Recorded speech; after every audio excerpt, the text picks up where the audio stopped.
I worked at a top-secret government research lab. I need to share my journals. Entry 1, March 19th, 20XX. Okay, so I'm not sure how legal it is to journal about this, but, oh my God. I'm on site at, I guess we can call it Central Lab 47B. If you think I'm referencing the other place, you're surprisingly mistaken.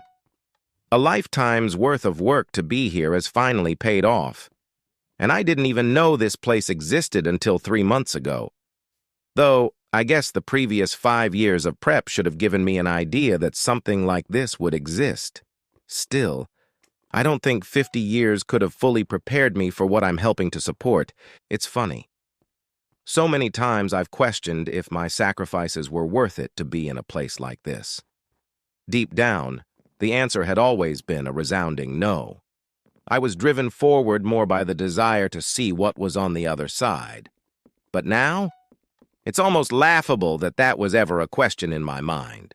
Either way, my team seems competent enough. Morrison, our laboratory's leading director, has been involved with projects like this for the past 3 decades. And hey, if a guy could keep operations like this running with Stone Age tech, then who am I to question his methods? On top of that, he's a great guy to work around. It's always helpful when a good director is the type of guy you'd have a beer with. Despite the work, the lab is a pleasant place. People freely crack jokes, talk about family on the outside, and reference memes from our not-so-allowed servers that connect us to the outside.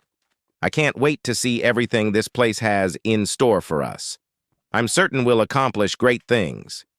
Entry 2, July 4th, 20XX. Advertisements. Happy 4th. To who? Who cares? It goes without saying that in this line of work, federal holidays mean all of Jack and shitake here. The project takes precedence over all manner of holidays, leaves of absence, or workers' rights. Try suing the federal government over a top-secret project because you didn't get enough minutes for your lunch break. Ha. Anyway, coincidentally, Morrison is a big 4th of July guy. He assured us that riding our asses for the past 3 months was only so that we could get this one day off and have an authentic American barbecue. How nice. Though, I'd argue sleep deprivation isn't worth under-seasoned burgers and overcooked ribs. Just my opinion. Still, it was fun. Plus, it gave me time to come back to my journal and get to know some of my coworkers while also trying to figure out what exactly is going on here. Despite my top-secret clearance, I'm still not privy to everything behind the scenes. As far as I know, no one is. I maintain operational and research needs, but I'm only really aware of the needs, not all that they support. That's where the rumor mill comes in.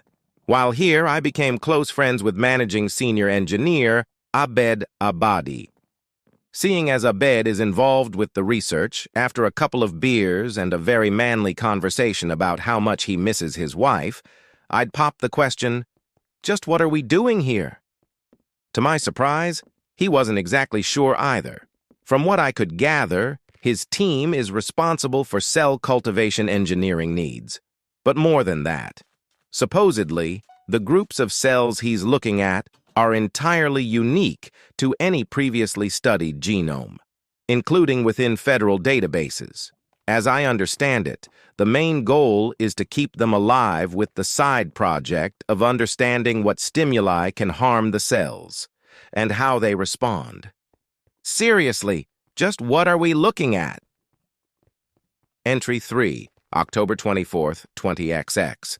My manager just died. I don't think anyone was going to tell us.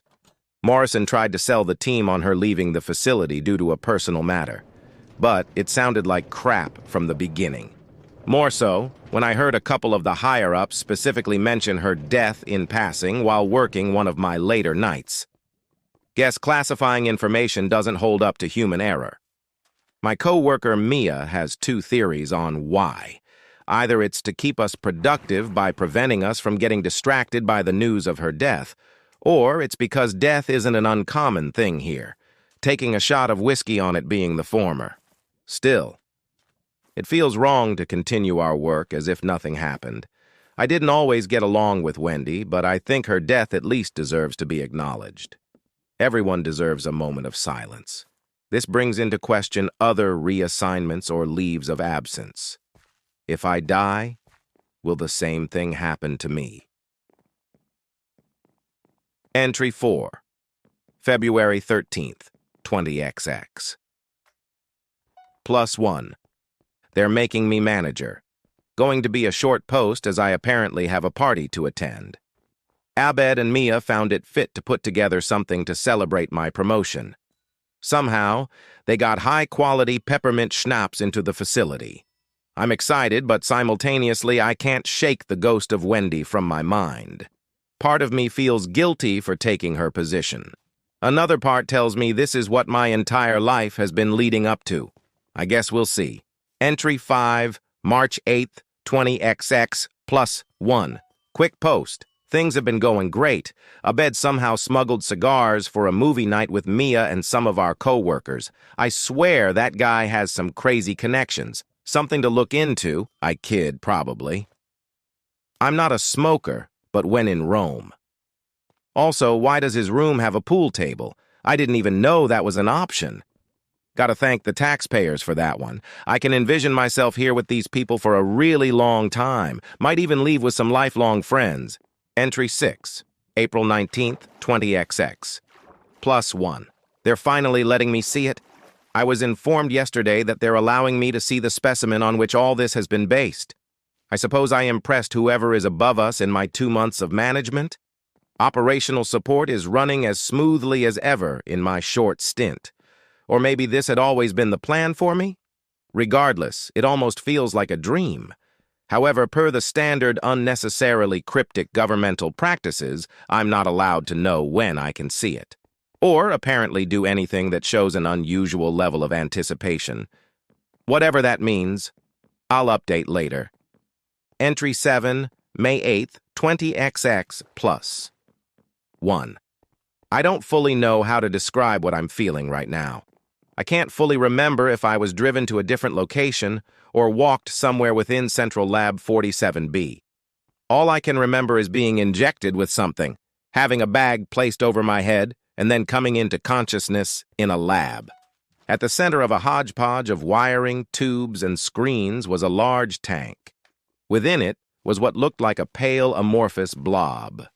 The closest thing I could compare it to was an octopus with large, buggy eyes.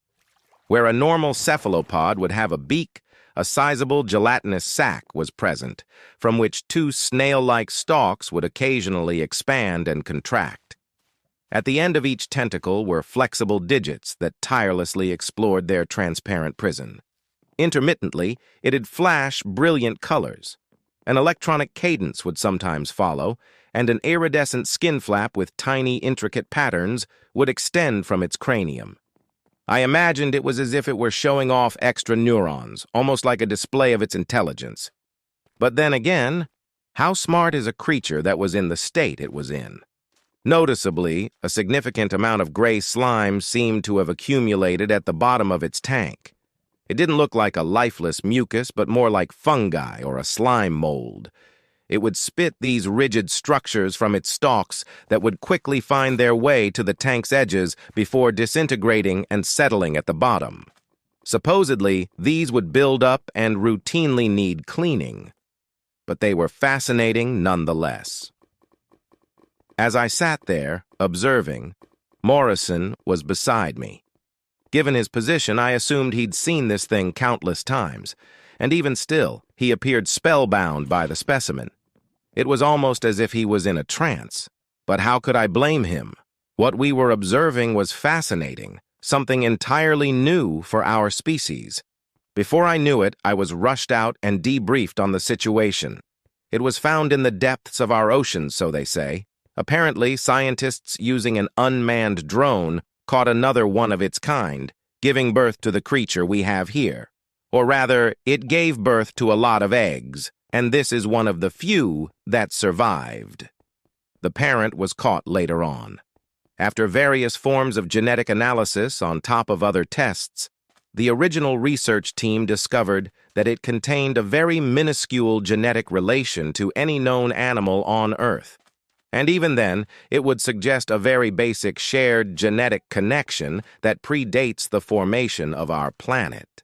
That's when the federal government stepped in. Still, all this effort over the identification of animal? I wish I was naive enough to believe there wasn't much more to what they found. Entry 8, June 29th, 20XX plus 1.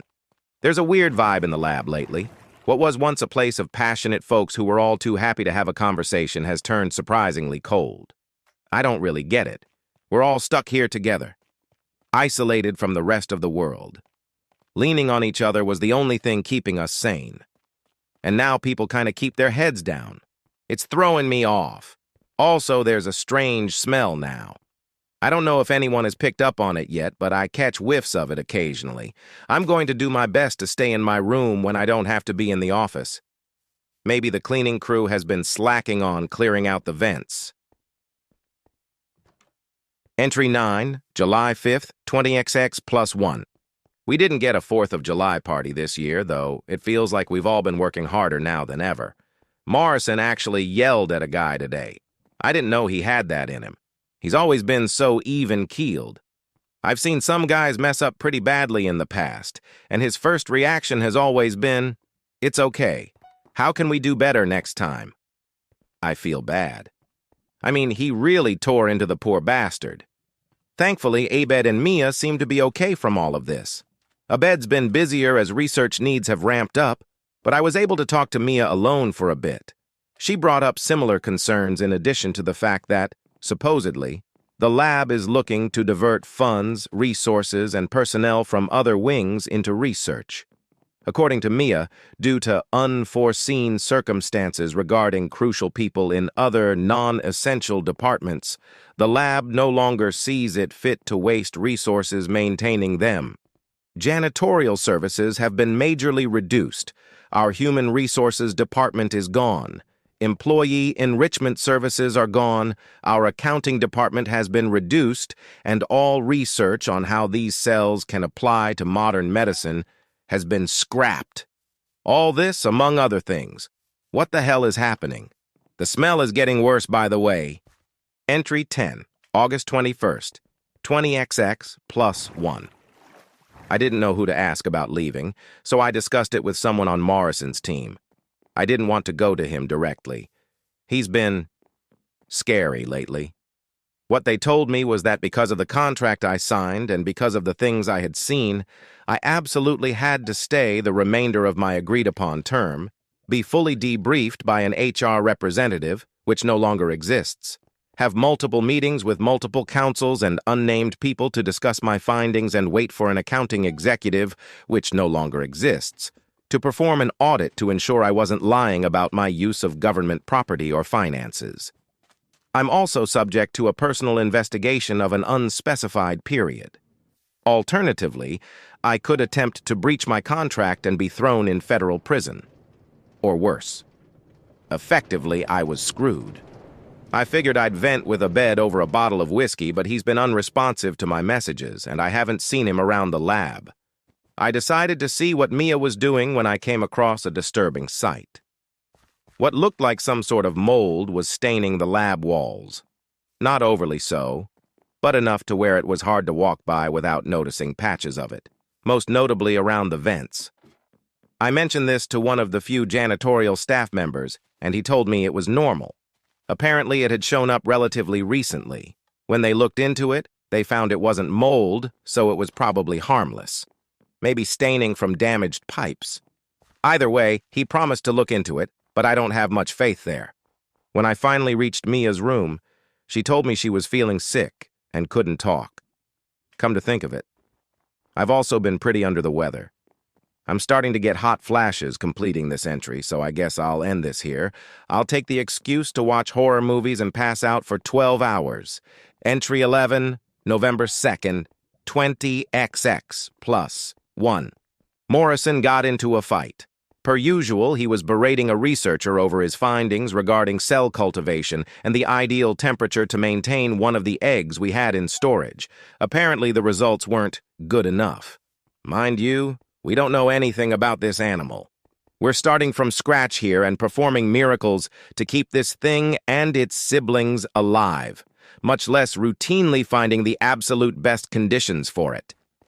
To make a long story short, Morrison actually ended up trying to strangle the man. For an older guy, he's surprisingly strong. It took 5 men to pry Morrison off. The guy he attacked had to go to the on-site infirmary. Afterward, everyone kept on like everything was normal. I had to get that out of the way before returning to my last update. So I got really sick, like bedbound for a solid month. I'm just now getting back to work in the lab. I've had to run everything from my computer. Painful as it was for me, being sick isn't the interesting bit. It's what was coming out of my body. At first, I was expelling your run-of-the-mill throw-up, greenish-brown icky stuff. You get my drift. But in the 3rd week, it was grayish-black. Not only that, but in the unfortunate event I couldn't make it to my bathroom, I'd often see what looked like tiny maggots crawling from the bile and escaping into who knows where. Mia had a similar experience when I talked to her about it. The funny thing is, I can't remember anyone else getting sick like this. Maybe they had and didn't talk about it? I don't know. Luckily, my absence wasn't missed. People kind of just filled the gap without much thought. And when I came back, it was a seamless fit. I wish the rest of the government ran this smoothly. Entry 12. December 25th, 20XX, plus 1. The mold on the walls has grown significantly, and large patches of the stuff have overtaken much of the lab. In any other circumstance, we'd get put on quarantine, but people keep working as if nothing is happening. I don't know if this bit is in my head, but it also feels like people's skin is starting to reflect the color of the pulsating, moldy walls. Morrison especially looks gray and puffy. He's also sweating a lot as of late. They all are. Despite this, productivity has never been better. No one talks about anything other than the project. Everyone comes early, stays late, and only eats what's needed to keep them functional, though everyone else still keeps gaining weight somehow. We've made massive breakthroughs in cell cultivation and have hatched some of the eggs we had in cryo. Apparently, the new specimens look different than the one I saw. Not sure how. One of my coworkers came up to me today to ask me for the status of some reports. The smell was unbearable.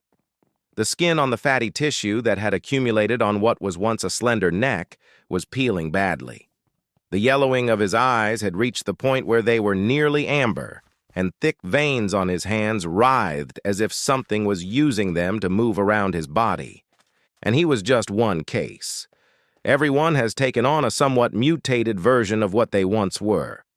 I keep my distance from all of them. I still can't get a hold of a bed. Though I thought I heard someone mention his name with the word spawn.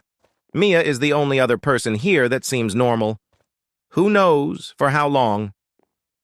Entry 13, March 9th, 20XX plus 2. Advertisements. I've been plotting with Mia on how we can escape. Things are so deeply wrong here. The goal was to understand this thing, sequence its DNA, and determine if it has any benefits to humans. Now they're talking about producing more. They want more eggs and more tanks. Morrison is trying to see if other labs would be willing to host multiple specimens. He's even been so bold as to suggest they go to an aquarium or two and pass it off as a new species of octopus. Why would we do any of that? The worst part is no one here has any objection. Everyone is united on the goal of the project, which, to my knowledge, has shifted dramatically since my first day here. Mia and I wanted to see if we could save any of this and go public. No good. All the data is heavily encrypted and would auto-delete on any attempt to copy it to another device. We looked into various methods of saving information. Still, I don't need to tell you the government has serious security protocols that the general public isn't aware of. And it may not be for another decade. As you'd expect, no phones or cameras are allowed within miles of this place. The only thing I have is my logs, which I've opted to transcribe into a notebook and reassemble later. Because of our respective statuses within the lab, we have access to specific databases. And it was in one of those we found that Abed was dead. His body was found in his room. Slimy spores had taken root in his brain matter, grown through his skull, attached themselves to the wall, and crawled up to the vents. The accompanying pictures were gruesome. What's worse, he wasn't the only one. So many of our co-workers had met a similar fate. And the bastards here. They were tracking everything, thoroughly documenting the growths, measuring the stalks, taking samples, and trying to grow them in a lab. Worst of all, we may have found evidence to suggest that this all ties back to the creature we found. But why weren't Mia and I affected like the others? Or maybe a better question is, how many others are out there? Entry 14, April 13th, 20XX plus 2. The good news is we've managed to track down other survivors from other parts of the lab. All of them described getting sick, just as Mia and I had. The bad news is they're too far from where Mia and I are to safely meet consistently. The others here seem to have lost all sense of individuality. It's almost like they move as one. Sometimes they don't even need to use words to delegate or accept tasks. Any actions not in support of project goals are met with aggression. The only time I feel safe is in the confines of my room. My candle stash also helps me forget the wafting aroma from the walls and desks. Anyways, from our efforts, we were down to a team of 5. Mia, myself, Cell Biology Director Liu Chen, Lead Engineering Specialist Sarah McCarthy, and Security Officer Kamaran Reeves. We were able to establish an encrypted group chat. Though on government servers, nothing you do is really safe, so we didn't have the benefit of saving messages for more than a couple of hours at a time. That being said, we were still able to come up with a plan. From our collective knowledge, we learned that Morrison and the other directors were attempting to contact another lab to give them one of our hatched specimens. They'd be taking a convoy out at some point with a team of engineers and scientists who would train the lab on best practices, along with a debrief of our findings. This would likely be our best time to move. Not only would the lab have fewer personnel to stop us, but our co-workers' uniform thinking would probably mean they'd be too focused on ensuring this transport goes smoothly than worrying about a few people slipping out. Unfortunately, Kamaran didn't have the authority to get us in and out of whatever door we wanted.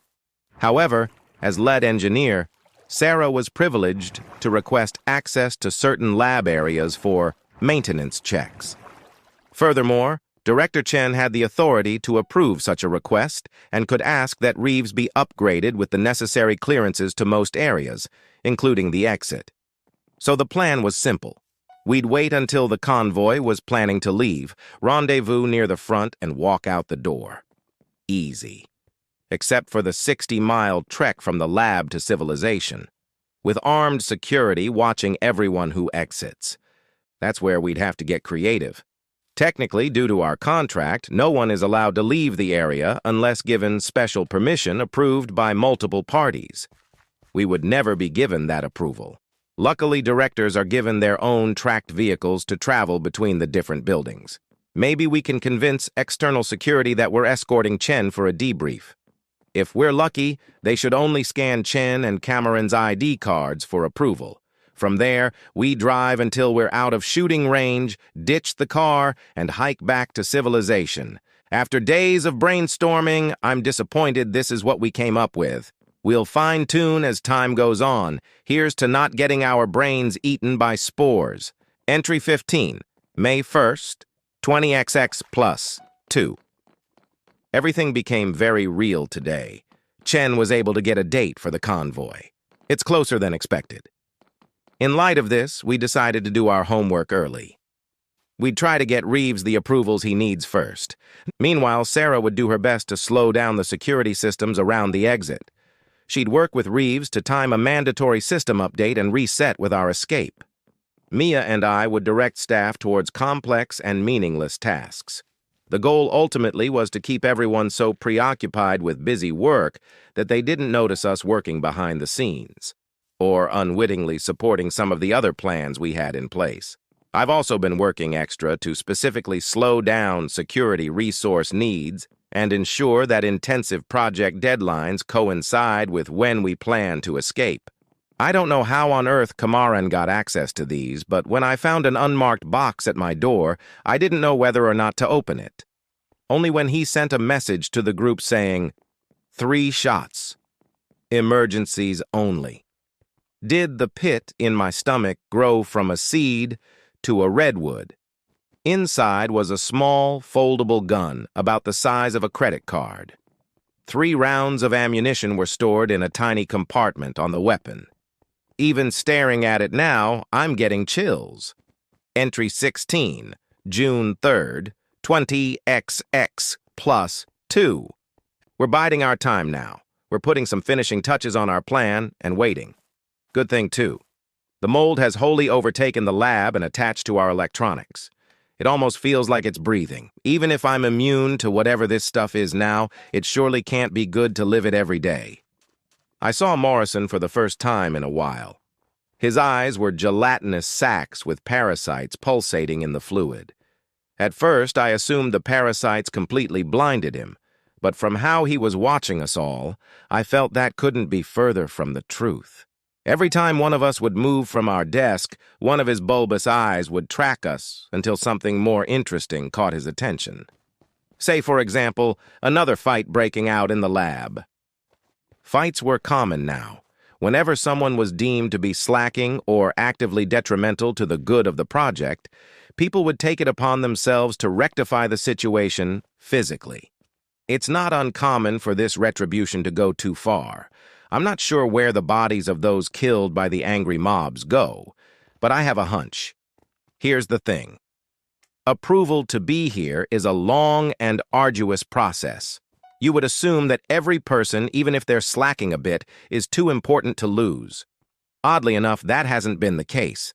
I've seen people literally have their limbs torn off in a fit of mob rage, only for someone completely new or, on occasion, the same person, sitting in that same chair no more than 24 hours later. This is going to sound crazy, but are they somehow fixing the people they've killed, or are they birthing them? I'm starting to wish we had more than an escape plan. This whole place needs to go up in flames. Entry 17, July 14th, 20XX plus 2. It's hard to describe the feeling of isolation I have here. My days are spent planning, pretending to support something I've grown to hate, and attempting to keep any semblance of the mold that has turned my coworkers into an autonomous hive mind out of my room. Every day, I look at the gun Kamaran found for us, and I wonder if the only true freedom is sitting on my desk. I imagine the others feel the same. How could they not? That being said, I'm no coward. Even if I were, I'm too prideful to let the others on the outside turn my body into a puppet for the mold. But still, is this something I'll ever be free of? I haven't left this place in over 2 years. I've been effectively cut off from the outside world. I don't know how things have changed. Maybe there's some other societal parasite that's even worse than what's here. Have people grown to hate each other more? Is disease rampant? Will I appreciate the shifts in culture? There's so much that changes so fast that I fear I'll go from one isolated world to another. Though the one out there has pho, jerk chicken, and whiskey, so I guess I couldn't be too mad. Advertisements. I never thought I'd reach the point where pho, jerk chicken, and whiskey are 3/4 of why I choose to stay alive. Funny how life gets boiled down to the simplest things in the most dire moments, huh? But I mean it. I really do. Plus, I can always go crazy after my stomach is full. It might be a while before the next update. The date is rapidly approaching. I won't be able to write anything during all of this. I'm going to use the remaining time to prepare. If you don't see another update, then, yeah, to whoever is reading this, me, my future wife and kids, whoever, regardless of what happens, know that I tried, okay? I really did. Entry 18, September 20XX plus 3. It's been a while, over a year now. I'm going to be honest. A large part of me didn't want to come back to this. The whole ordeal felt and still feels like a nightmare, or maybe a severe case of psychosis.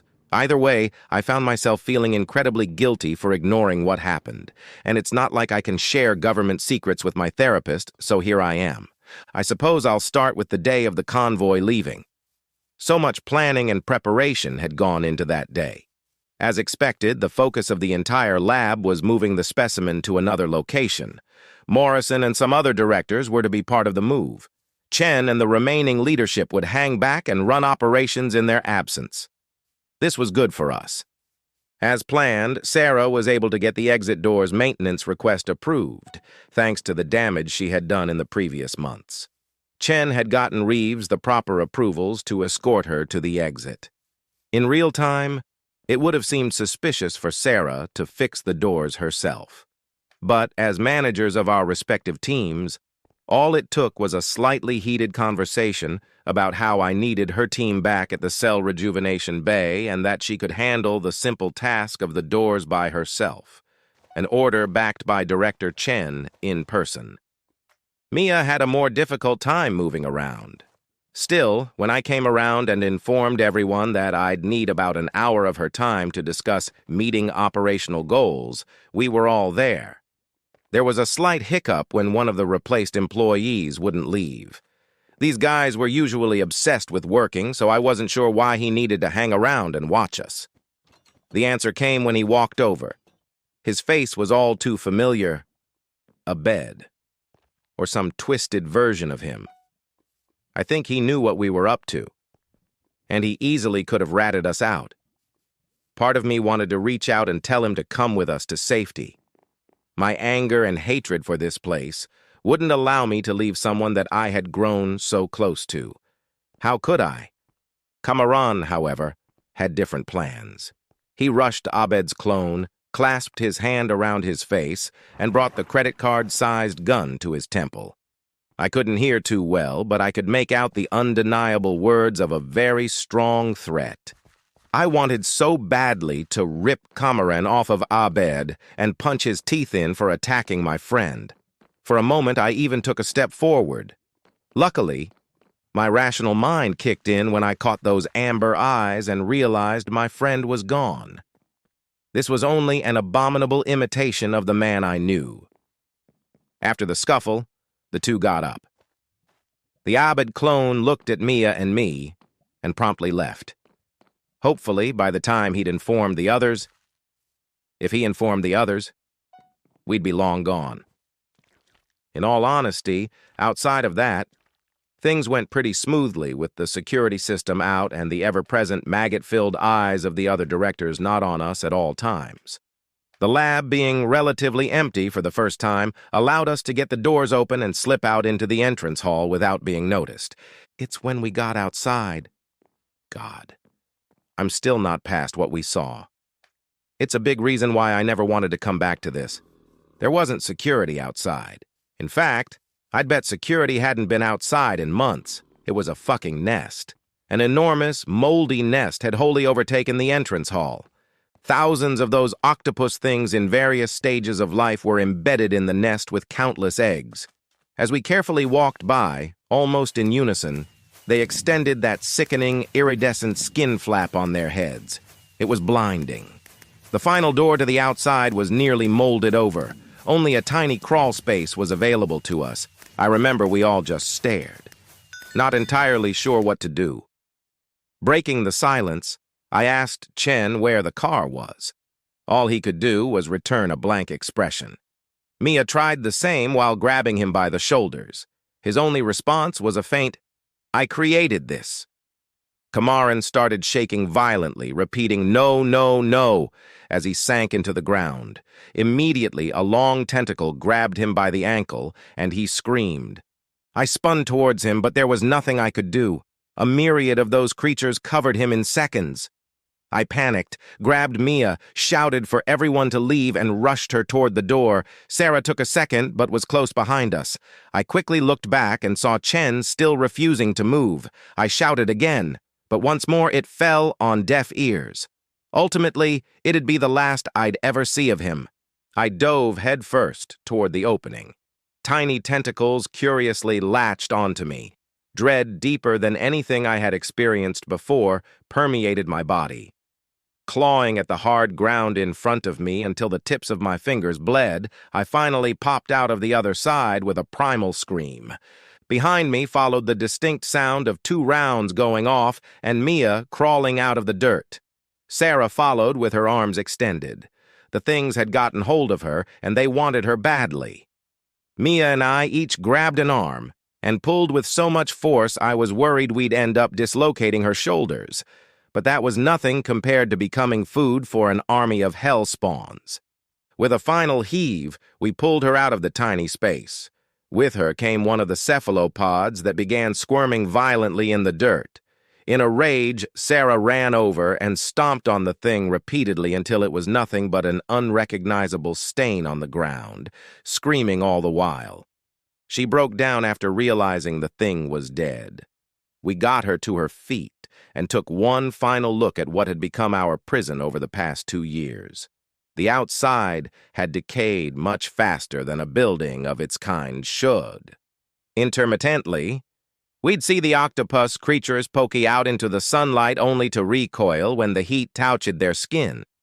The last thing we'd heard before leaving for good was the undeniable sound of a gunshot. Climbing the gates was tedious, but relatively easy. Our most significant challenge to date was the vast, barren wasteland we had to traverse. Without Chen's car, there wasn't an easy answer outside the obvious.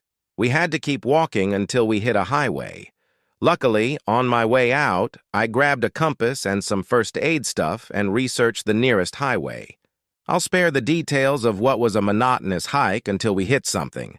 After a mind-numbing trek and waiting by the road, we eventually got picked up by some passers-by and were dropped off at a town about 40 minutes off the road. We had done it. With any luck, the federal government would consider us dead, and we wouldn't have to answer for breaching our contracts. I don't feel comfortable explaining what happened to Mia or Sarah. Their stories aren't mine to tell, but I do still keep up with both of them. As you'd expect, I had to essentially start my life over again. New identity, new location, new friends. Lying on my resume and keeping up those lies during interviews was challenging, but I'm in a decent spot now financially. The nightmares have been brutal, though, and the very real possibility that my health is forever impacted by being around that thing scares me to this day. The doctors say they can't find anything wrong with me, but I've been getting sick more frequently, and I swear I can feel something tiny tickle the back of my throat in my sleep. Maybe I'm delusional. It's also tough not knowing what became of all of that. Did they ever make it to other labs? Are aquariums planning on debuting a new species of octopus? It bothers me. I wish I had the answers. Maybe someone listening to or reading this does and is just waiting to come forward. I know I'm not the first to experience something like this. Anyway, as I sit here with a half-empty bowl of pho and jerk chicken on the side, I've decided to go public. Well, somewhat. I'll absolutely be using an alias or a proxy account to post all of this. But these experiences need to be shared. I've done enough damage to contribute to hell on earth. Let's see if we can do some good by giving people a heads up about what's happening, right? The truth is going to come out sooner or later. Sorry I've been rambling for a bit now, and honestly, there's another shot of whiskey calling my name. This will likely be the last entry for a long while. And that's a good thing. Cheers. And thank you for being here with me.